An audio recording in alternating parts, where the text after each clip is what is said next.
Tap, tap, pinch. Tap. No, one more time. That wasn't right. Tap, tap, pinch. Tap. No! Tap, tap, pinch. Tap. Come on. Tap, tap, pinch. Tap. There. Perfect. 4 tries to finally get it right. It's all part of my requisite ritual that I perform multiple times a day. Whenever I get that feeling, I have to tap the bottom of my forearm, precisely right behind my wrist joint twice with my right hand, making a sort of karate chop-like gesture. Next, I have to tightly pinch the skin around the same area on my forearm with my right thumb and index finger. After that, I have to make one more hand tap, and I'm usually good. Keep in mind, this all happens within seconds.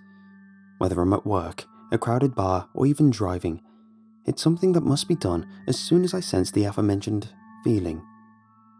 It's hard to describe, but the feeling is most comparable to an intensely eerie tingling and queasiness that permeates throughout my body.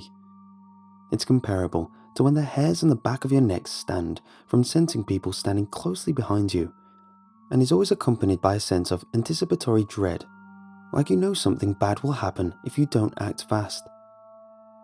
Every tap and pinch must be precise, have the same sound, apply the same pressure, make sure the time in between each one is exactly the same or recurrent in some way. I occasionally have to repeat the ritual until it feels right, which can take anywhere from 3 to 4 to over a dozen tries. Sometimes the taps and pinches have to be so hard it's caused bruising and bleeding. I occasionally have to use other objects in lieu of my hand to complete the ritual. Once I used the TV remote and slammed it on my wrist so hard I couldn't move it properly for about a week. I have done it so many times over the years, feeling when it's right has become instinctive. It's this sense of relief after each tap or pinch, like the momentum gained from performing a combo of moves in a fighting video game. The tension and dread steadily dissipate and are replaced with that relieving sense of having a massive weight lifted off your shoulders. I definitely have the willpower to fight off the feeling that engenders this methodical urge, but willingly succumb to the overpowering allurement. If I try resisting, there are serious consequences. That's when he appears. I don't know how it started or why he condemned me to endure this cyclical burden. I call him the Quarterman for 2 reasons. Everything from the number of taps and pinches to his number of appearances is tied to being done or occurring in units of 4, and the first time I ever saw him was ironically in a shipyard. He stands well over 6 feet and towers over my 5'10" stature. He's very slim, with ghostly whitish beige skin containing a sickly, mottled greyish tint. Large, ovular, empty black eye sockets are where his eyes should be on the Quarterman's long, narrow face. His thin, black lips rounding out his distinctive blank, yet menacing expression. Whenever I look into those 2 large, gaping voids, the feeling is magnified to the point where it rattles me to the bone, like his sinister gaze burns a hole through me that deteriorates my psyche. His appearance inflicts pure, unfettered fear, the kind that puts my stomach into knots if I so much as think about his ghastly face. His head is covered with long, scraggly, greasy black hair, and he always wears the same clothes, a tattered dark grey long-sleeve shirt, cargo pants, and worn black shoes. Since I was the only one who seemed to notice him, there were a few times I tried convincing myself he was just a vivid figment of my imagination. Whenever I tried abstaining or prolong my ritual, the Quarterman gives me 3 chances which are signified by each time he appears. I'll initially spot him at a great distance where I can just barely make him out, usually partly obscured by something or peeking around a corner. He'll get closer the 2nd and 3rd times, across the street or my backyard, and then the other end of a hallway or inside the same space like a restaurant or a store. Whether it's coincidence or not, I also seem to get plagued by a string of unpleasantries when I try fighting the urge, from car or cell phone trouble to accidentally injuring or utterly humiliating myself. Obviously, these incidents appear to worsen as my attempts at abstaining from performing the ritual elapsed. On occasion, I think I'd catch a glimpse of the Quarterman during or after some of these instances, but was never fully certain. He always manifests behind me the fourth time, and by then, it's always too late.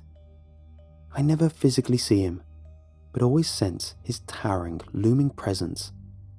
I feel his hot, humid breath when he whispers to me, the message always cryptically pertaining to something disastrous and tragic that will happen to myself or someone around me, which I usually figure out after the matter. When I first tried overcoming this spell, the feeling struck me while I was at work. I was unusually confident that day, telling myself it was all in my head and something I could beat through sheer willpower.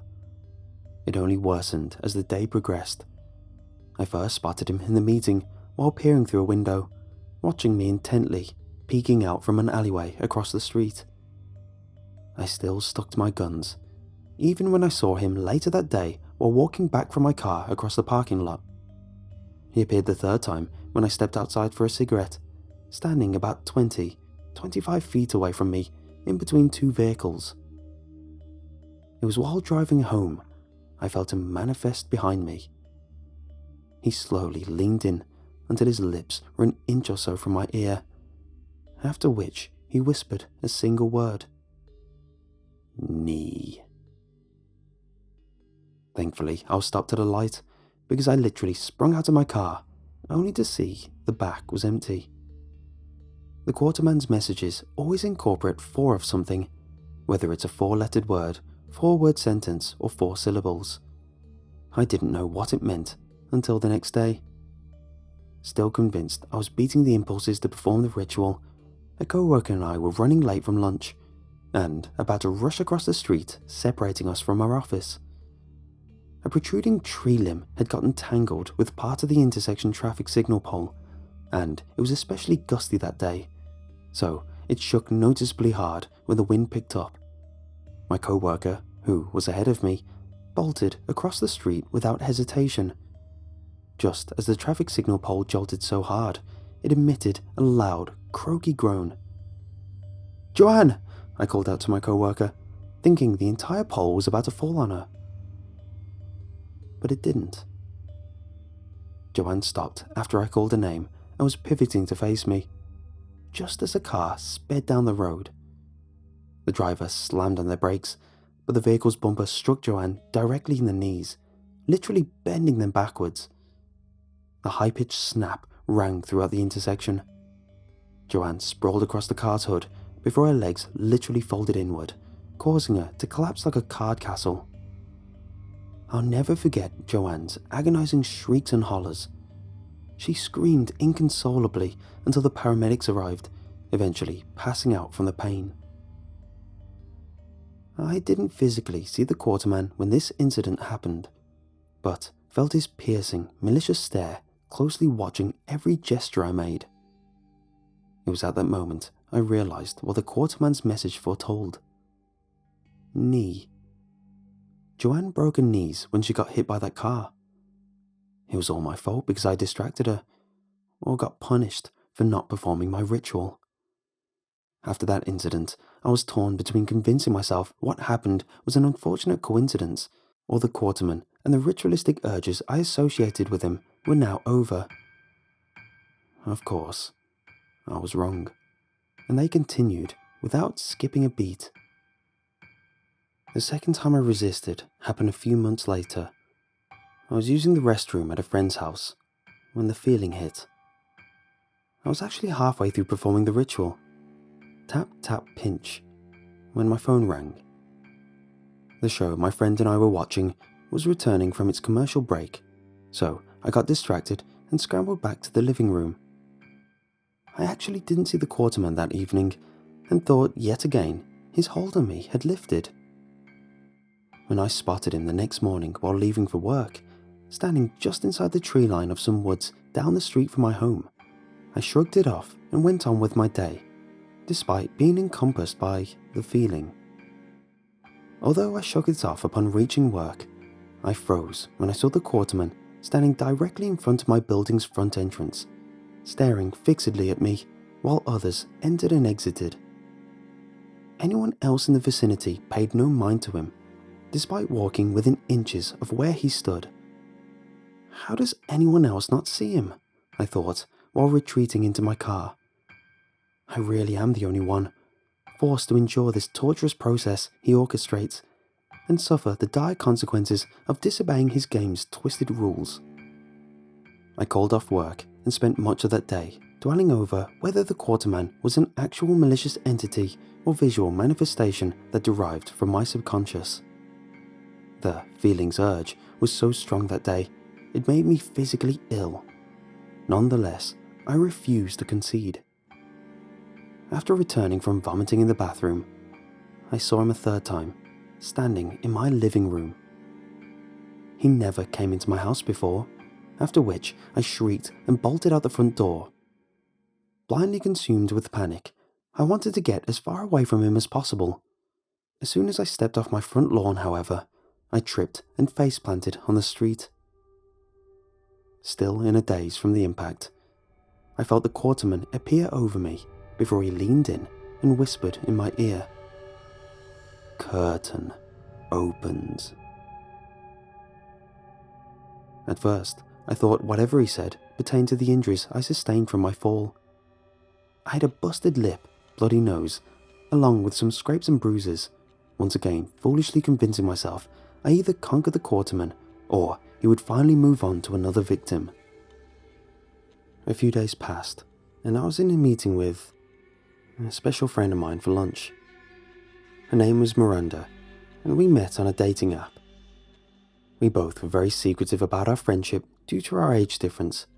I was pushing 40, and she was in her early 20s. I wasn't really attracted to Miranda, but appreciated her personable qualities, our mutual interests, and meaningful conversations. We were at a cafe near her college campus, finishing up our lunch. It was unusually crowded for a Saturday afternoon, which I didn't pay any mind to, until Miranda's parents burst through the front door. In front of the entire cafe, her parents revealed they discovered the apps and websites she'd visited, along with the conversations that revealed Miranda's preference for older men. They ruthlessly berated Miranda, calling her a whore, an embarrassment to her family, and saying she should be absolutely ashamed. Miranda's father accused me of being their daughter's sugar daddy and threatened me with all sorts of bodily harm. At that point, however, I was so mortified and genuinely concerned her father would get physical with me that I scrambled to gather my belongings and scurried out of the cafe. That was the last time I saw Miranda, who I learned took her own life a few days after the incident. You can't imagine the smothering sense of painful awkwardness, embarrassment, shame, and trepidation I endured in the following weeks, where I eventually connected what happened at the cafe with the Quarterman's message. The curtain falls, I deduced, signified the unveiling of our discreet friendship, which came at my expense. I'm certain that while storming out of the cafe, I caught a brief glimpse of the Quarterman's reflection in the mirror. This was a consequence of not performing my ritual, not another tragic coincidence. I was a slave to my ritual after Miranda's death, loyally adhering to performing those rhythmic taps and pinches. It made me really self-conscious after people started noticing and even mocking me for doing something I had no control over, and was impossible to discuss with anyone. I became extremely paranoid, sometimes finding myself doing the ritual even when the feeling wasn't conjured. I became very depressed to the point where I quit my job and started doing drugs and alcohol to suppress my pain. There were a few times where I had enough liquid courage to thwart the feeling, until the Quarterman appeared. The mere sight of him was a sobering reminder of the repercussions. I felt so inferior, so submissive, vulnerable, and defeated. The taps and pinches became more brutal as time passed. The simple karate chop-like taps on my wrists weren't sufficing. I started using handheld objects to outright strike my wrist as hard as humanly possible, my pinches literally breaking the skin. There were instances where my entire left hand would temporarily lose feeling in some spots when it wasn't pulsating from the soreness or so stiff it wouldn't even budge. It didn't matter to me, as long as I averted that smothering feeling of tense, anticipatory dread and kept the Quarterman at bay. My third time refusing to perform the ritual occurred while I was going through a particularly crippling bout of depression, when my mind was consumed with thoughts of nihilism, despair, apathy, and self-hate. Ironically, I forced myself to get out of the house and booked a beachside resort condo for a few days, just to get a change of scenery since I'd been mostly cooped up in my house for months. While sitting at one of the resort's bars, I met a woman named Sonia who was experiencing her own hardships. We spent the night drinking heavily, during which I opened up about my ritualistic mannerisms after she noticed my wrists, bruises and scars. It felt great talking about my demons. I could tell Sonia's sentiments were similar about her issues. We formed an instant connection that made me experience feelings I haven't had for someone in ages. Of course, the feelings struck me while speaking to Sonia. I drank so much I was able to shrug it off, despite spotting the Quarterman watching me from a nearby building window. Despite just meeting her, I felt very comfortable around Sonia, like I could let my guard down and everything would somehow be alright. Sonia asked me if I wanted to come to her condo for a nightcap, and I witfully accepted. Even when catching a glimpse of the Quarterman while we were in the elevator as the doors closed, I shrugged off the creeping consternation. I wanted to ask if she saw him too, but refrained when I felt her hand slip into mine, the one attached to the wrist I incessantly battered while catering to my obsessive ritual. I remember briefly spotting the Quarterman while we walked to Sonia's condo. I could just see his outline and grim facial features while he stood in the darkened laundry room on Sonia's floor when we walked past. One nightcap turned into 3 or 4 more, which led to Sonia and I making out on the couch. I'm not exactly sure when, but I dozed off in my inebriated state. Right before drifting into unconsciousness, I felt him standing closely behind the couch I was sprawled out on, long enough for him to whisper 4 words in that light, scratchy voice. "You can't be happy." My eyes instantly shot open and I sprang upright, my heart pounding and sweat pouring profusely from my pores. I was greeted with a barrage of excruciating head and body aches, one of the most brutal hangovers I ever experienced. Despite feeling like it had happened in the blink of an eye, I knew I fell asleep because it was now daytime. The Quarterman's ominous words vitalized me with stomach-churning anxiousness, panic, dismay, and pure, unfettered fear, like I had awoken from a nightmare, but still experienced the fiery, escalating terror. The sense of something horrible about to immediately happen consumed my mindset as I scanned my surroundings for the source of whatever was provoking this alarming panic. Part of me wanted to burst into the bathroom and save Sonia from whatever morbid, calamitous fate might be awaiting. Between me not knowing exactly what I'd be rescuing her from, along with how it would look by acting on such grave impulse, I took another course of action. "There's still time," I mumbled to myself as I began frantically performing my ritual. The feeling hitting me like a head-on collision with a tractor trailer. Tap, tap, pinch, tap. No, that's not right. There might still be time. With all my might, I made that chopping gesture on my wrist, pinching my skin so hard I heard the slight cracking noise as previous scars and cuts effortlessly split open. Tap, tap, pinch, tap. No. Tap, tap, pinch, tap. Still not right. I grew anxious, especially when I felt the Quarterman's looming presence start to envelop me. Tap, tap, pinch. Tap, tap. No, wrong again. Blood streamed from the top of my wrist. I frantically and desperately tried every conceivable combination of taps and pinches, unable to abate that feeling, and sensed time was of the essence to prevent whatever was happening. "Please," I pleaded out loud, and started slamming my wrist with the TV remote. "Just this once, make it stop. Not here, not with her. I promise to never disobey again." From the remote, I tried using my smartphone, slamming the top of my wrist, with pinches in between that didn't even feel anymore, since I probably killed all my skin's nerves, before grabbing a hardcover book and resuming my barrage. I felt the bone break at some point, but was so determined to dissipate the feeling I fought through the unspeakable agony. Tap, tap. Tap, tap, pinch, tap. Why isn't anything working? I was drawn to the kitchen area, rushing over toward the counter. I held out my limp wrist and started pulling open drawers, grabbing any appliance or utensil I could hold to fulfill my ritualistic requisites. I tried a rolling pin. Tap, tap, pinch, tap. No, that didn't work. I tried a serving spoon. Tap, tap, pinch, tap. The feeling worsened. A pair of tongs. Tap, tap, pinch, tap. No. By now, my wrist bone was completely fractured, and my hand only connected to the arm by its muscle and tendons. It was when I retrieved this next and final item that I felt a slight sense of solace and realized what I must do to vanquish this exceptionally unrelenting episode of the feeling. I know. I feel your presence here, watching me. Let this be it. What I have to do. Spare me. Spare her, Sonia. Please don't let anything bad happen to her. I mumbled frantically while holding the large cutting knife over my head. I looked down at my mangled, swollen, disfigured, contorted hand and took a long, slow breath. Chop, chop, pinch, chop. The damage to my hand was so extensive it couldn't be reattached. Not that it mattered, since I spent the following weeks completely restrained.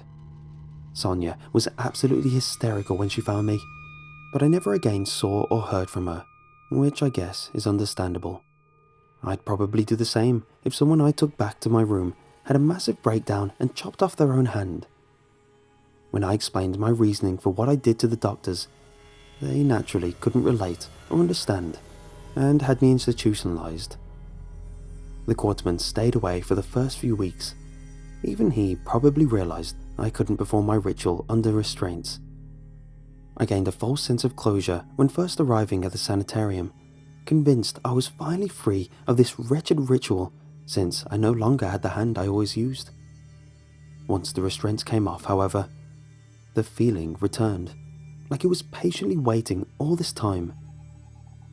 It doesn't occur as often anymore, and I take great pains at concealing when I perform my ritual, but the Quarterman seems content if I do my taps and pinches on or around the stump where my hand was once attached. I eventually stopped caring, seeing how this unsurmountable ritual took away anything that gave me purpose. I am presently going through the fourth time where I'm resisting the urge. That feeling is absolutely consuming, but the meds I'm on somewhat help. My doctor is having me type out my account with hopes of it providing some sort of closure. I didn't pay much attention when he explained the reasoning behind this exercise, since it doesn't really matter to me at this point. I've seen the Quarterman 3 times in the last day or so, which is how long I've gone without succumbing. As I type this, I can feel his ghastly presence behind me. I tremble while writing this, but I'm staying collected by focusing on trying to type with one hand. He just whispered something in my ear. Your tears will fall.